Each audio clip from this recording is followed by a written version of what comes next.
학생 여러분 안녕하세요. 지적장애아 교육 7주차 수업 시작하도록 하겠습니다. 수업 전에 우리가 이제 벌써 시간이 한참 흘러서 중간고사 기간이 이제 곧 다가옵니다. 그래서 중간고사에 관련된 사항 먼저 알려드리고 이제 수업 진행하도록 하겠습니다. 지금 우리가 원격 수업을 하고 있기 때문에 시험날을 착각하지 않도록 굉장히 주의하십시오. 시험날은 5월 5일 어린이날 화요일입니다. 그날 휴일이긴 하지만 지금 원격 수업인 관계로 이날 시험을 이제 진행하게 되었습니다. 시험 날짜는 다시 말씀드리면 5월 5일 화요일 5시부터 5시 40분간까지 실시하게 되겠습니다. 시험 방법은요. 이제 여러분들은 5월 5일 어린이날 5시 이전까지 이제 컴퓨터 앞에 앉아 주셔야 되고요. 그래서 제가 오후 5시 정각에 우리 학교 교수학습지원센터 자료실 8주차 자료실에 문제를 이제 탑재할 것입니다. 문제는 계속해서 띄워놓는 게 아니고요. 5시부터 5시 10분까지 10분간만 탑재를 하고 삭제를 하겠습니다. 그러니까 여러분들은 문제를 계속 보지 말고 문제를 받자마자 여러분의 컴퓨터에 다운을 받으십시오. 파일 이름은 지적장애아 교육, 그 다음에 학과는 무슨 땡땡 특수교육과 학번 적으시고 이름 적으시면 되겠습니다. 다운 받으신 후에 정답 입력란에 입력을 하시면 되겠습니다. 시험지 옆쪽으로 제가 정답 입력란을 따로 만들어 놓을 테니까요. 그쪽에 맞춰서 넣으시고 글자 양식이라든지 크기 등은 조정하지 마시기 바랍니다. 그리고 시험은 5시 40분까지 전부 입력을 이제 마치시고요. 그리고 다시 그거를 이제 저장을 하고 5시 45분까지 제 메일로 보내주시기 바랍니다. 문서 제목은 다시 지적장애아 교육 땡땡 특수교육과 학번 이름 이렇게 적어서 제 45분까지 그러니까 5시 45분까지 메일로 보내주시면 되겠습니다. 시간이 지나게 되면 1분당 3점씩 감점을 하겠습니다. 메일에 적혀있는 시간으로 기준이 되겠죠. 그리고 10분이 지난 5시 55분 이후에는 그 시험지는 이제 0점 처리가 되니 이제 유념하시기 바랍니다. 제 메일 주소는 best711@한메일.net이고요. 혹시 시험 문제가 다운되지 않거나 메일이 보내지지 않을 때는 010-8604-2489로 문의해 주시면 바로 처리해 드리도록 하겠습니다. 다시 한번 날짜에 대해서 말씀드릴게요. 5월 5일 어린이날, 그러니까 화요일 5시입니다. 날짜 헷갈리지 않도록 반드시 유념해 주시기 바랍니다. 수업 시작할게요. 우리가 지금 같이 살펴보고 있는 게 바로 이 캐디위스크 폰인데요. 이게 원격 수업이 되다 보니까 이 진단 키트를 이제 볼 수가 없어서 제가 사진으로만 잠깐 이렇게 보여드립니다.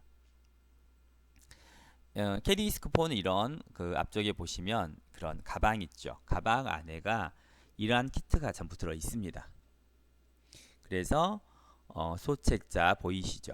그 다음에 전문가 지침서, 그러니까 지침서를 저희가 보고 소책자와 지침서 사이에 있는 조그만 네모난 상자, 그리고 선택 채점판, 그리고 밑에 초시계도 보이네요.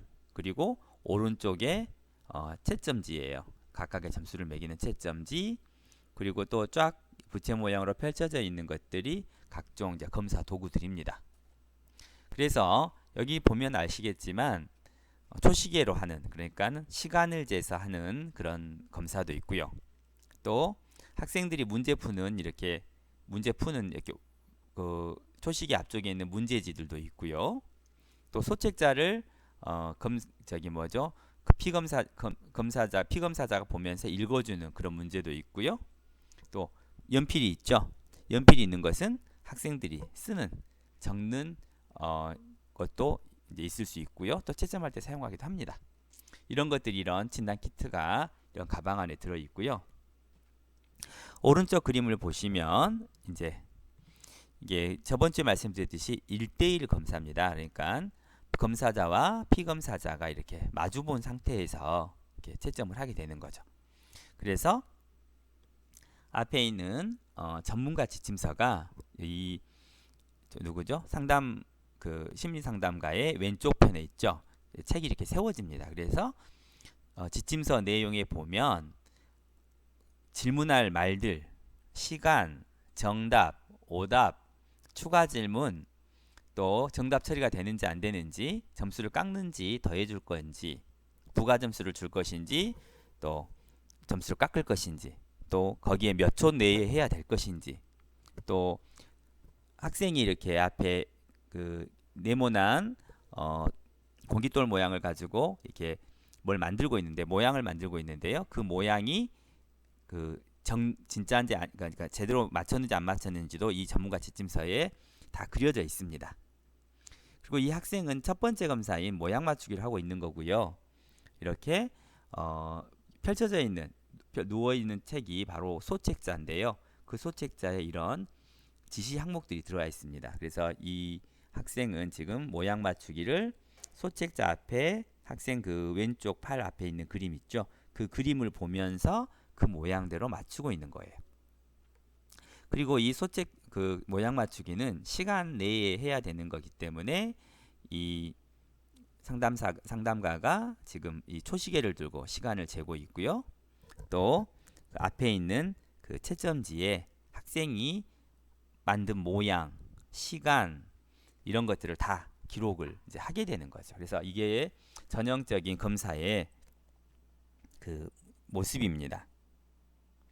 그래서 이런 부분들이 이제 학생들하고 이렇게 검사를 하면서 이렇게 조용한 가운데서 하고 있는 것들이죠. 그리고 이제 여기 앞 책상 위에는 다른 것들 나와 있지 않아요. 학생이 그 주의를 다른 곳으로 이렇게 분산시키지 않게 필요한 도구들만 보이고 나머지는 이제 다 속에 들어가 있는 거겠죠. 그래서 이렇게 진단 키트가 이렇게 구성이 돼 있고 검사를 하는 모습이 이렇게 나와 있는 것들을 한번 살펴봤습니다. 그리고 이제 검사 실시 및 채점을 보면 이제 이미 이제 제가 앞에 여기 그림들을 참조하시면은요. 전문가 지침서 아까 말씀드렸었죠. 기록 용지들 밑에 펼쳐져 있었고요. 그 다음에 소책자 앞에 그 진단용 소책자 있었죠. 그 다음에 반응지, 이게 반응지가 이제 아까 그러니까 검사자 앞에 있는 초시계 밑에 있는 그게 바로 반응지고요. 학생이 하고 있었던 게 바로 토막짜기 세트. 그 다음에 기호쓰기 채점판은 그 선택 채점판이라고 써져 있었던 거 소개가 들어 있는데 그 앞에 그림의 맨 왼쪽에 있는 것들입니다. 동형체학기 채점판도 같이 있고요. 선택 채점판 있고요. 초시계 있고요. 연필, 지우개, 빨간색 색연필 이런 것들이 이제 준비가 되어 있습니다. 네, 검사 시 이제 주의할 사항들은 검사 도구를 체계적으로 구성해야 된다라고 되어 있는데요. 그러니까 검사 도구가 18가지가 되다 보니까 그 순서적으로 쫙 이렇게 자기가 할 수 있게끔 순서적으로 미리 만들어 놔야 돼요. 그래서 학생이 검사를 하는 도중에 이것 찾고 저것 찾고 하는 게 아니라 검사 도구에 따라서 필요한 것들을 쭉 순서대로 놓고 자연스럽게 꺼내면서 자연스럽게. 그래서 2번과 연결되는 말인데요. 충분한 연습을 통해서 자동적으로 이제 시행을 해야 돼요. 그러니까 뭐였나 여기 뭐 찾고 시계가 어디 갔나 이렇게 찾는 게 아니라 토막짜기 세트면 토막짜기 세트, 전문가 지침서, 소책자, 초시계, 그 다음에 필기구, 기록용지 이게 필요한 거죠. 그리고 또 이제 언어성 질문에 뭐 상식 이러면 소책자는 필요 없고 전문가 지침서, 그 다음에 기록용지만 필요한 거예요. 나머지는 필요가 없어요. 또 동형찾기 채점반이면 지침서, 그 다음에 동형찾기 그림판, 그 다음에 채점 그 기록용지, 그 다음에 색연필, 시계 이런 것들이 필요한 거죠. 그래서 이렇게 쭉 이렇게 체계적으로 그것들을 아이 눈에 보이지 않게 놔두고 자동적으로 하나씩 꺼내서 할 수 있게 해야 됩니다. 그리고 또 역시 아이의 주의가 분산되지 않도록 손에 닿지도 않고, 그 다음에 또 눈에 띄지도 않아야 아이가 한 가지 검사 도구에 집중을 하겠죠. 그리고 또 역시 주의를 집중할 수 있도록 검사 도구함도 교사의 오른쪽이나 왼쪽에 보이지 않게 놓고, 그래서 아이가 주의를 분산시키지 않게 해줘야 됩니다. 또 기록용지에는 정답이 다 표시가 되어 있어요. 아이가 하고 있는 그 모양 만들기 토막잡기 세트 같은 경우도 그 정답 그림이 다 거기에 그려져 있거든요. 또 나머지 그 문항들에서도 전부 이렇게 정답이 나와 있기 때문에 그것이 보이지 않도록 아이에게 해줘야 되고요. 또 초시계도 마찬가지로 초시계를 자꾸 조정하면서 아이의 주의가 흐트러질 수도 있고요. 또 검사 시간이 이렇게 오류가 생길 수도 있습니다. 그렇기 때문에 초시계를 능숙하게 스타트, 스톱, 리셋 이걸 아주 능숙하게 할 수 있어야 돼요. 그리고 아동이 눈 띄지 않게 가급적 하는 게 좋습니다. 그리고 이 전문가 집필서를 보면 실시 절차가 매우 상세하게 돼 있어요. 그래서 내가 실시 절차를 외우지 않아도 거기에 순서에 따라서 읽어가면서 천천히 하면 검사를 실시할 수 있습니다. 어떤 검사 도구는 검사에 그 관련된 것들을 다 외우고 있어야 되는 것도 있거든요. 근데 웩슬러 검사는 전문가 지침서를 천천히 읽으면서 거기에 시키는 대로 말을 하면 다 되게 돼 있어요. 그런데 이제 우리 지적장애라든지 감각장애 아이들은 거기에 써져 있는 대로 읽어주는 경우에는 이해를 못하는 경우도 있어요. 그럴 때는 이제 거기에 기록을 하는 거죠. 그러니까 지시를 할 때 적어져 있는 것보다 다른 힌트를 줬다면 힌트 제공, 무슨 말을 했다. 그리고 또 시각장애 아이면 말로 해줘야 될 건데 손으로 만져보게 했다. 어떻게 만져보게 했느냐. 이런 것들을 다 기입해 주는 거죠. 그리고 나서 검사 점수를 해석할 때 이 부분 힌트를 준 만큼 점수를 뺄 것인지, 아니면 이 부분은 문제가 되지 않으니까 점수에 그냥 포함시킬 것인지, 또 해석을 할 때 또 이 아이는 언어적인 촉구를 통해서 좀 더 이렇게 점수가 높아졌다든지, 아니면 손을 사용한 촉구를 통했을 때 좀 더 능숙하게 했다든지, 이런 아이의 특성을 전부 이제 나중에 해석해서 이제 알려주면 되는 거죠. 이제 물리적 환경은 뭐 당연하겠죠. 조용하고 조명이 잘 조정되고 방해가 없는 그런 것이어야 되고요. 또 아동이 하는 모습을 잘 보여야 돼요. 검사하는 사람들이. 그러니까 정확하게 아동이 어떻게 수행하는지도 이렇게 보는 거죠. 그래서 그 아동이 수행하는 모습들도 다 기록하게 돼 있기 때문에 이런 부분들이 굉장히 이제 중요합니다. 그리고 이 웩슬러 검사가 1:1 검사다 보니까 또 원칙이 검사자 외에는 다른 사람은 들어오면 되지 않습니다.